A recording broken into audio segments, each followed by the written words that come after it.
ایک چونٹی کی گفتگو، ایک پیغام لانے والی چڑیا اور ایک ملکہ کا اللہ پر ایمان لانا، یہ ہے وہ کمیونیکیشن کی کہانیاں حضرت سلیمان علیہ السلام کی جو آپ نے نہیں سنی۔ السلام علیکم، آج ہم بات کریں گے قرآن کی 27ویں سورت سورہ النمل کی۔ نمل چونٹیوں کو کہتے ہیں۔ یہ قرآن کی ایک مکی سورت ہے اور اس کا ریولیشن آرڈر ہے 48۔ اس کے جو ٹاپکس ہم نے شارٹ لسٹ کیے ہیں ان میں سب سے پہلے ہے قرآن کی صفات، اور وہ یہ ہیں اس میں ہدایت ہے تمام انسانیت کے لیے اور یہ مؤمنوں کے لیے اس میں خوشخبری۔ کے بعد آتی ہے کہانی چونٹی کی اور ملکہ سبا تھی اس کی۔ تو چونٹی کی کہانی کچھ یوں تھی کہ حضرت سلیمان علیہ السلام اپنے قافلے جن میں انسان، جنات اور چڑیاں بھی تھی ان کے ساتھ سفر کر رہے تھے، تو جس طرف یہ جا رہے تھے ان کے راستے میں چونٹیوں کی آپ کہہ لیں کالونی آتی تھی۔ تو ایک چونٹی نے دوسری چونٹیوں سے کہا کہ آپ اندر چلے جاؤ ورنہ یہ لوگ جو ہیں آپ ہمیں پیروں تلے کچل دیں گے۔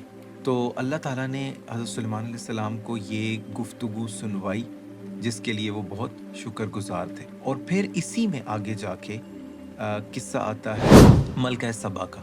تو اسی جرنی میں جب وہ آگے بڑھے تو حضرت سلیمان علیہ السلام نے ریئلائز کیا کہ جو ہدہد ہے، جو ایک برڈ تھی، وہ غائب ہے، وہ قافلے میں نہیں ہے۔ تو ان کو بڑا غصہ آیا اور انہوں نے کہا کہ میں اس کو سزا دوں گا، ٹھیک ہے، اور چھوڑ دوں گا اگر اس کے پاس کوئی ویلڈ ریزن ہوا۔ تو تھوڑی دیر بعد یہ ہدہد واپس آتا ہے اور یہ بتاتا ہے کہ اس نے سبا کے لوگوں کو دیکھا ہے کہ سورج کی عبادت کرتے ہیں۔ اس کے بعد حضرت سلیمان علیہ السلام نے خط لکھا ملکہ کو اور اسے دعوت دی کہ وہ مسلمان بن جائے اور وہ ان کے پاس آئے۔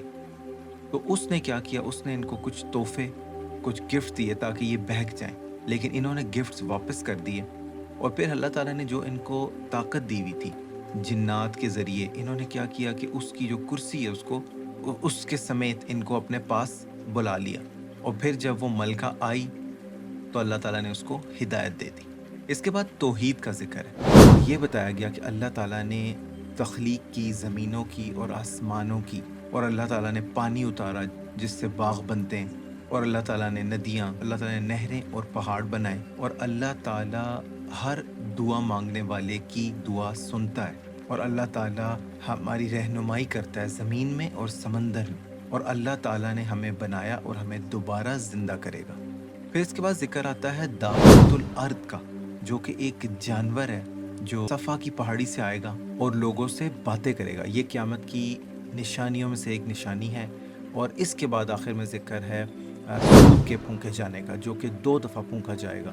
پہلی دفعہ جب یہ پھونکا جائے گا تو ہر جاندار جو ہے وہ مر جائے گا۔ دوسری دفعہ جب پھونکا جائے گا تو سب اللہ تعالیٰ کے سامنے کھڑے ہو جائیں گے اور حاضر ہو جائیں گے۔ ملتے ہیں انشاءاللہ نیکسٹ ایپیسوڈ میں کچھ اور ٹاپکس کے ساتھ۔